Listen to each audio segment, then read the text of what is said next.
welcome to the Joe Cortez Healthcare Talk Show. Today we have our special guest, a repeated guest, my dear friend Jason Vegas Vincent, who's an amateur referee here in Nevada and different states around the country when it comes to amateur boxing. And today we'll be talking a little bit of healthcare with boxing because we have to touch a little bit about what's going on with the COVID these days, because I feel like if I don't tell you exactly, to watch yourself, I'm not being fair and firm. But I got to be fair and firm today to tell you, you got to wear your mask and get vaccinated, because this COVID is not an easy thing to just sit by and let it go by. You have to make sure you keep your guards up at all times and be prepared for the unexpected, because when you least expect it, that's when you can catch it. Jason Vincent, my guest today, thank you for being with us. Hey, man, great to be back, man. It's always an honor to be here. Very grateful, and it's always nice to give the folks out there some good information on what's going on in healthcare, and also what's going on with boxing and how they tie together, which is very important. Yeah, exactly. Well, one of the things I've always talked about was today's training, the preparation for amateur boxing, taking care of yourself physically, mentally, and mainly physically is one of the things that's so important. But we were talking before about fighters back in the old days. We didn't have the luxury of watching fights on YouTube, and we didn't have the social media that's all around today. Today you got YouTube, you got social media, all different platforms, all these talk shows and videos about fighters that you're going to be fighting, so you're able to study your opponent. Back in the days when I was fighting, there was none of that. We didn't have that luxury, so we had to just figure it out. Sometimes you get to an event, and you get there, you don't even know who you're going to fight. Right. In the amateurs, you get matched, right? There could be maybe 20 fighters in your weight class, open division or novice division, whichever one you're fighting in, and then they would select your opponent there. Right, like you said, sometimes you wouldn't even know if your opponent's an orthodox stance or in the southpaw stance till you both had your gloves on and you were watching him hit the mitts or pads with his coach. You're like, okay, coach, he's a righty or he's a lefty, and you made some game time adjustments as you're walking into the ring. But that's kind of the amateurs there a little bit too. But yeah, like you said, nowadays with YouTube and Facebook and Instagram and all these different platforms, it is a little bit easier in the amateurs to do a little bit of homework on your opponent, especially if you're going to a regional or national level and you've maybe competed against these guys or you've seen them post stuff up on Instagram and Facebook. But definitely in the professionals, you have a lot of film and a lot of time and a lot of resources to do your homework on your opponent. Exactly. That you didn't have back I won't say your day, but in your day. Yeah, exactly. And plus, they keep the records of these fighters. A lot of these fighters, let's say a fighter gets hurt. We're talking about safety in boxing now. Talking about fighters get hurt, they get stopped in a fight. Back in the old days, they didn't keep a track record. If you fought last week, you got knocked out, you're fighting a week later. We don't allow that today. Today you fight and you get stopped for whatever reason. You got a 30 days, 60 days, 90 days, or even longer. Sometimes you could be suspended indefinitely until you're okay to get back in that ring. But there's a lot of things that go on in boxing these days that we're able to catch sooner than later. Yeah, let me make that clear, guys. Joe, that's a great point. So for you folks that might not know, even in the amateurs, obviously in the pros too, if there's a KO or the bout gets stopped due to a medical reason, you do have medical suspensions, 30 days, 60 days, 90 days, 6 months, 1 year. So you're not able just to go grab your USA Boxing Passbook in the amateurs and go hit the next event next week in California or Arizona or wherever. We do have medical suspensions, and it's for the safety of the boxers, and it's needed. Exactly. We don't want any black guys in boxing, believe me, when it comes to that, because if you don't follow through with your fighters, especially a trainer, if you're a trainer, I'm talking about a good professional trainer who cares for their fighter. If your fighter gets hurt while training, you should be smart enough to say to yourself and tell your fighter, listen, I'm pulling you out of the next show. You're not going to fight. You got hurt pretty bad in the gym. You got stopped while sparring. I mean, that's not a good thing to go in there just because you're preparing for a fight. But if you got hurt during training, it's best to pull him out. You know, You're it's better absolutely be right. safe than to be sorry. We've seen too many tragedies in boxing. Yeah. You know, there's so many opportunities to get a black eye inside the ring. We don't need to be getting black eyes outside the ring. In boxing and combative sports, obviously it's the hurt business. So you're in there to do what you need to do.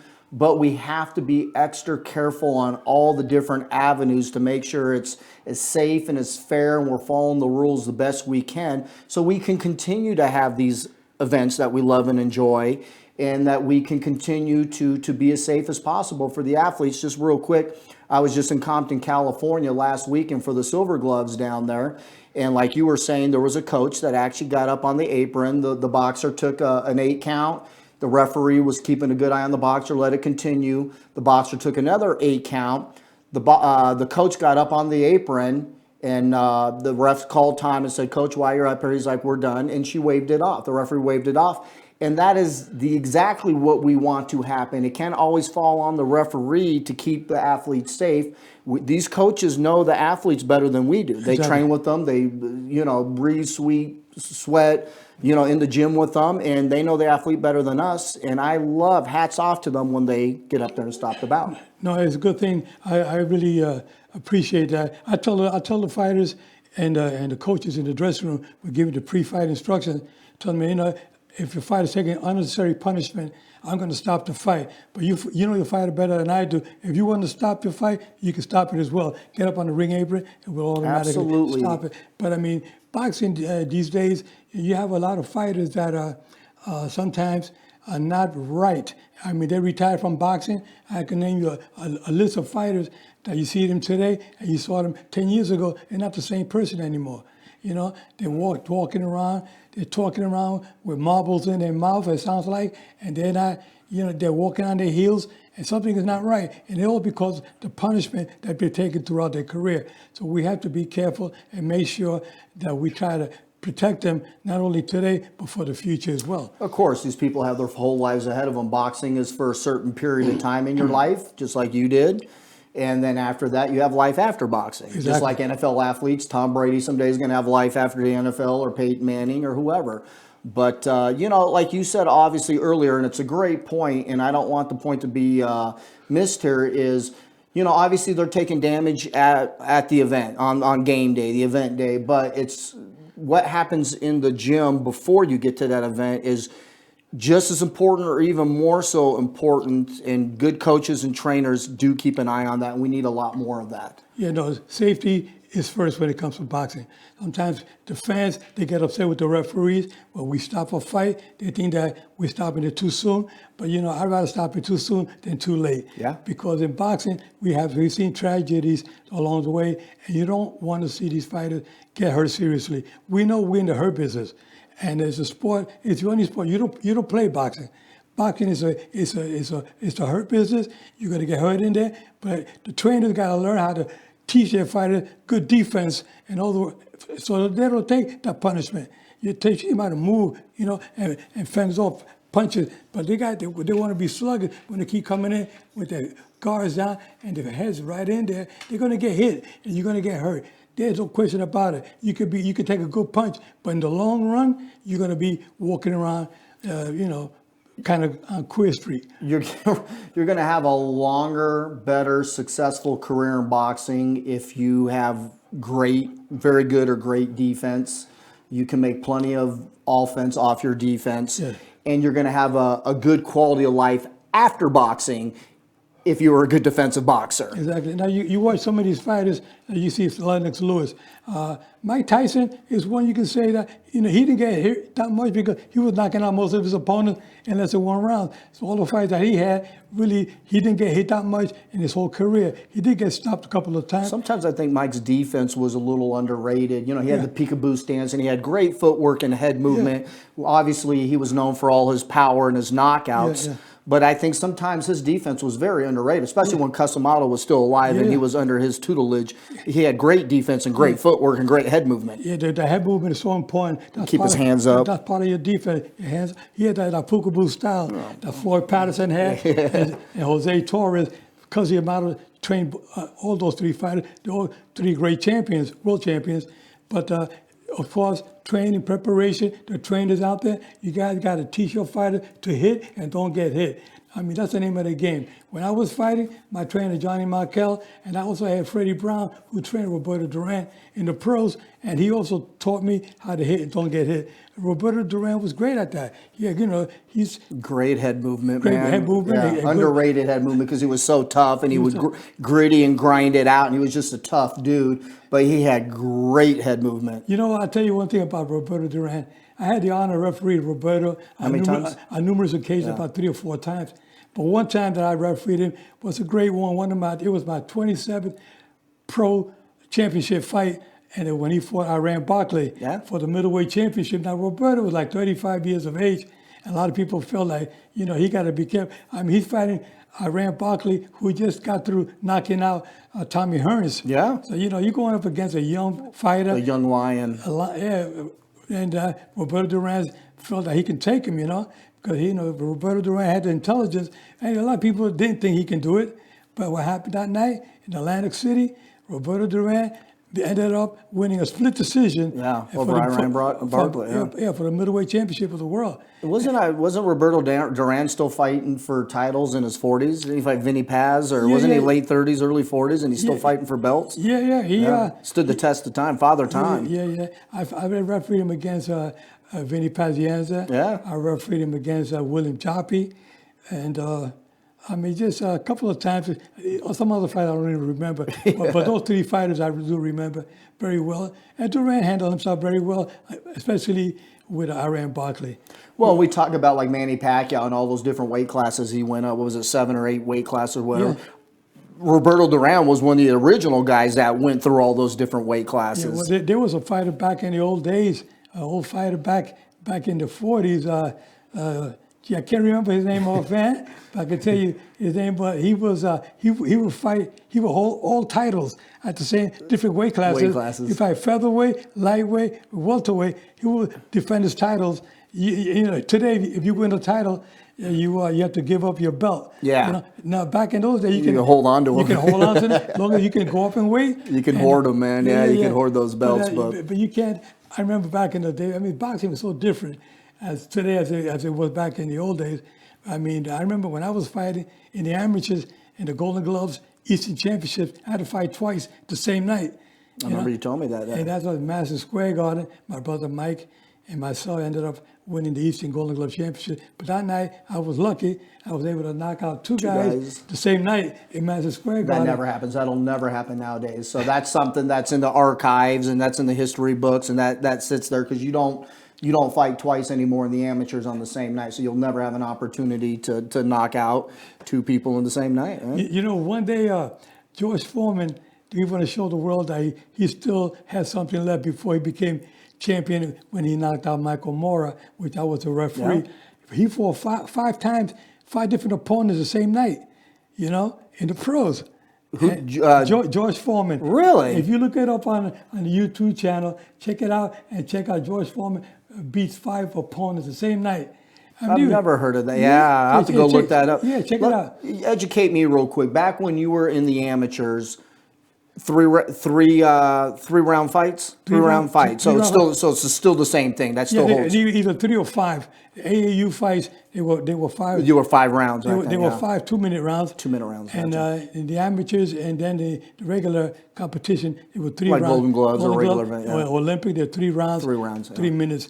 And we didn't wear any headgears and no shirts. It was just like in the pros. Yeah. When we were fighting. But now 10 or 12, depend on your weight class. 10 or 12 ounce gloves. They were 8 or 10. Oh, really? So that's okay. So even with that, they've upped the safety over the years. Yeah. With more ounces on the gloves, headgear, and different rounds and stuff like that. Yeah, we have there's a lot of changes in boxing today compared to the old days. But like I said before, the social media and the YouTubes that's out there, you can learn a lot from that. You can learn a lot about what we're doing today. If we didn't have the luxury of having the platform that we're on today, talking about boxing and safety and healthcare and whatnot, we have that today. So I'm capitalizing on it because it's there for us, and I want to get that information to you guys as much as possible. That's why every week I try to bring somebody on to talk about healthcare. And boxing is something that we have to really take in consideration that it is a serious business, and we got to try to help out there the best we can. Yeah, I would like to just make one point on something you said a little bit earlier. And like I said, we love the sport. The majority of the people who are watching this are really love and passionate about the sport. But let's, like you said earlier, you guys try to understand, Hall of Fame referee, amateur referee here. Let's try to support our referees and our officials. And when we do stop about, I know people do get upset, but let's look for the future of the boxers. We're doing it for a reason, to keep them safe. And like you said, you tell in your pre-bout instructions in the locker room, your boxer, help me keep him safe. And I say that in the corners when I'm doing the inspection on the athletes of their uniforms and their gloves and their headgear and their mouthpiece, make sure they have a cup. At the very end, when I'm getting ready to walk to the ring, I put my hand on the coaches and say, help me keep the kids safe. Because, these are young people here in the amateurs, and they have their whole futures ahead of them. And I want to, they got to go to school the next day. Exactly. We want to make sure they're healthy and safe. Exactly. Now tell me something. You've been in boxing now as an amateur judge and referee. How did you get started? Well, it's a long story. I started in mixed martial arts about 18 years ago, judo, jiu-jitsu, boxing, kickboxing, all that. And I met my first boxing coach about 12 years ago, Coach Jose Gonzalez. He won a national champ at UNLV here under Skipper Kelp, was the coach back then, and Mr. Slaughter, Coach Slaughter. And he got me to really, really fall in love with the sport of boxing. I was always, we always had HBO and watched Mike Tyson and Sugar Ray Leonard, and Boom Mancini was one of my favorite boxers. But he got me to fall in love with it. Started training with him at Fernando Vargas's gym, Faraz Fight Factory, and then moved around to a few other gyms. And finally, I got to a gym called Never Quit Boxing with Coach Ramon Montano, who was a professional boxer, and his claim to fame is he fought Jesse Vargas, and then he was also a Mayweather's sparring partner for a few of the fights, Pacquiao fight and stuff like that. And he would throw an event out here called Fights of Fury. They were kind of industry events here. They were sanctioned USA boxing events. Long story short, he asked me to become a coach, so I actually went through USA Boxing. I went to usaboxing.org. And I did everything I needed to do as far as becoming a USA Boxing coach. There's different levels, level 1, 2, 3, and 4, bronze, green, bronze, silver, and gold. And I worked my way up there and got higher levels of coaching with that. And then I was on your show. I took my first amateur fight, my first amateur bout at the age of 44 years old. I'm a master boxer. Master Division Boxing is 35 years of age and older in USA Boxing, and we actually have specific tournaments just for masters. We got one coming up here in Vegas at the International Sports Center. It'll be February 27th and 28th, I believe, Saturday and Sunday here. It's all masters. We have 2 rings. We have 190 competitors, so we have that. But my friend, coach, fellow Puerto Rican guy, Coach Julio Rosario, who you know, Coach Julio, they were having at the Roy Jones tournament here at the Thomas & Mack Center 4 years ago, they were having a free USA Boxing officials clinic, and you would go down there, and you could go down there just for the information and take the clinic, or you could go down there and actually become an official. Right. It was free. So I went down there as a USA Boxing coach and member. I was able to go down there. I did the clinic with my guy, Coach Mr. Rivera. Don Rivera was down there and did a clinic for me. He was with me at Louisiana. I just did the national champs, and he got me, went through the clinic and took the test and passed it. And poof, they put me right out at the glove table at the Roy Jones tournament. And there I was. I started at the glove table, and, that was it. Been doing it 4 years now on level 2, getting ready to test for level 3 official. And, it was just kind of an organic thing that happened. I really fell in love with being an official and learning the rules and the camaraderie and your teammates. But being in the ring and keeping these athletes safe is my number one priority, and someone has to do it, and I'm honored and privileged and grateful to have the opportunity to do it, and I take it very serious. Well, that's good. That's good to hear that, because here in boxing on a professional level, we're looking for young talent like yourself to get involved in the professional. So hopefully in the near future you'll be part of our team here with the Nevada State Athletic Commission. Well, that'd be awesome. But I can tell you one thing, that in boxing, like I said before, it's not a game. We're in the hurt business. You're there to beat your opponent. But me, I never really wanted to hurt my opponent. So what I tried to do was to knock him out so they didn't feel any pain. But I mean, it's a sport that, we're nice people. We care for people. You can see after the bout is over, you always see fighters, they embrace each other at the end after kicking each other's butt. That just gave me chills right there. The sportsmanship and the camaraderie. Yeah, you're in there to win. Yeah. And in a boxing, you inflict damage. But even in the amateurs, afterwards when they take their gloves off and their headgear and they're all sweaty and they come up to the ring and they shake my hand and I check their wraps and they hug each other. These are little 8, 9, 10, 11, 12, 14, 18-year-olds.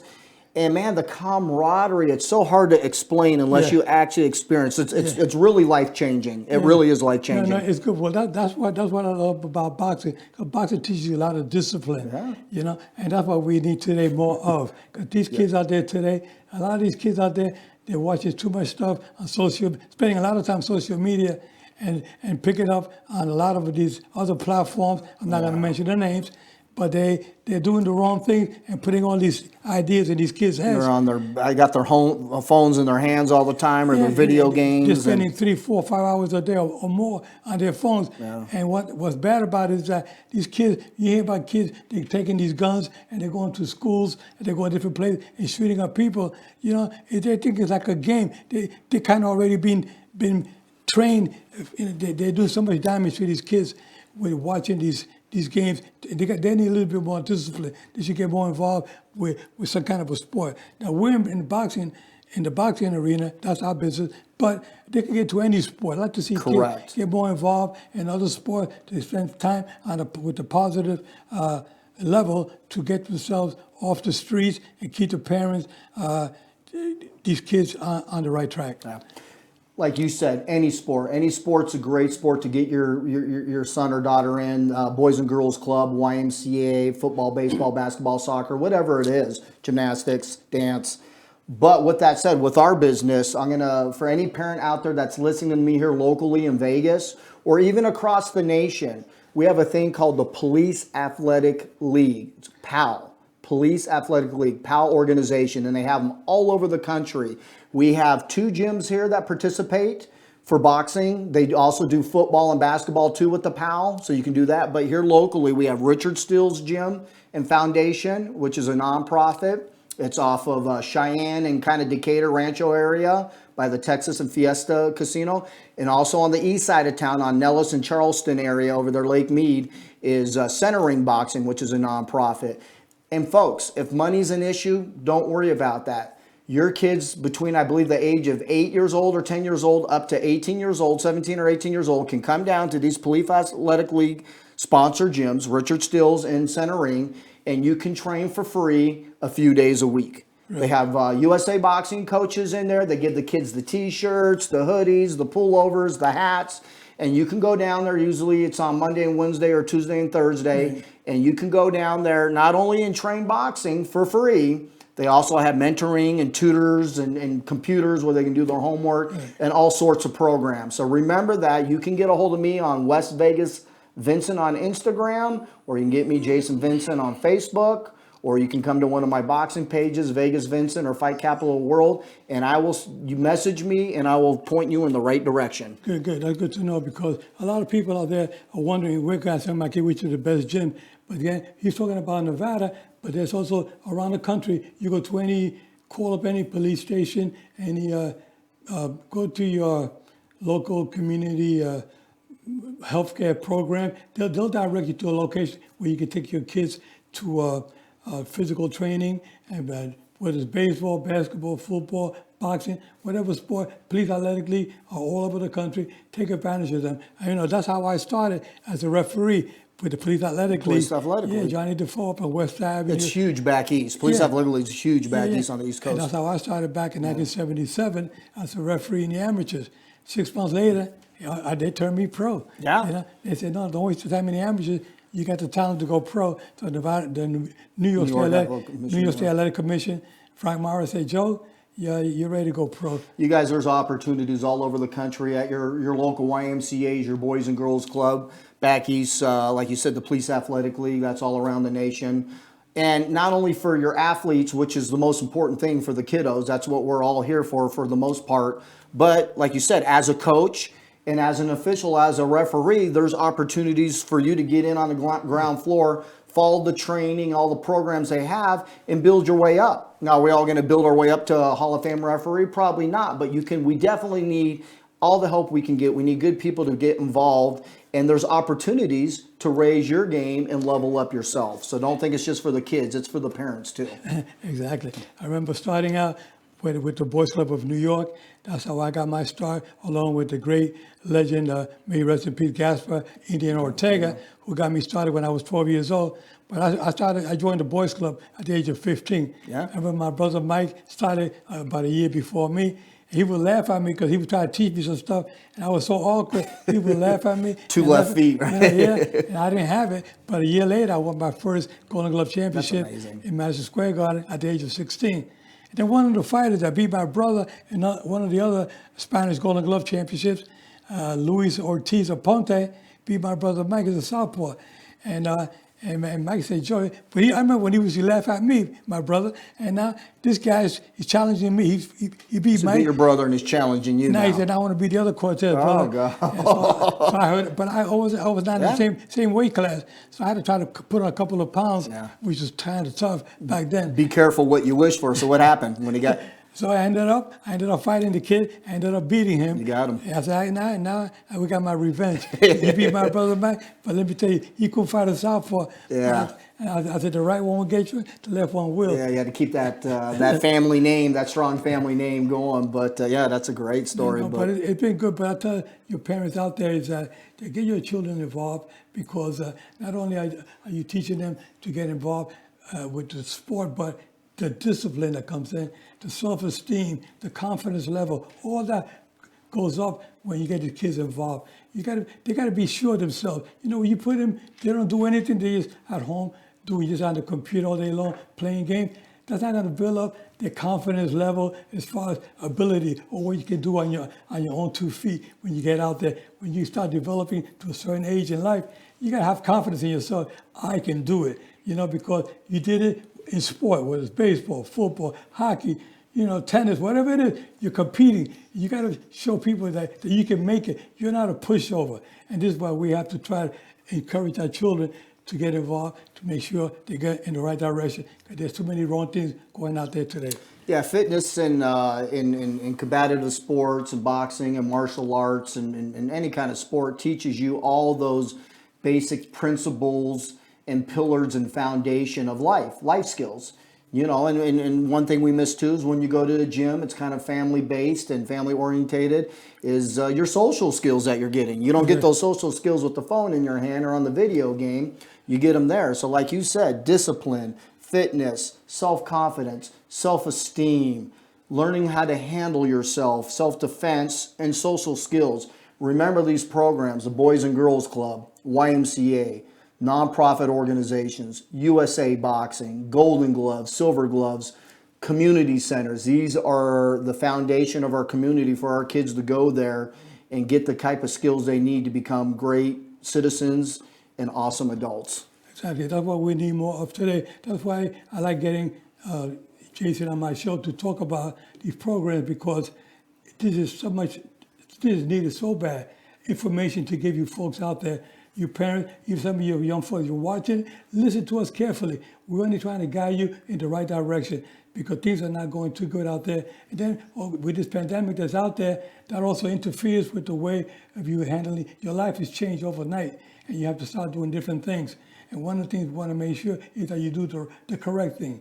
And when you get kind of depressed, your anxiety, your depression, all starts kicking in. And we understand that. That's why we're doing these shows, to try to help you and guide you and get you on the right track, because we all need help at one given time or another. Yeah, so grateful for the opportunity to come on and talk about these programs. All you officials and referees out there and coaches with USA Boxing or just around the country training these athletes, very grateful for you guys.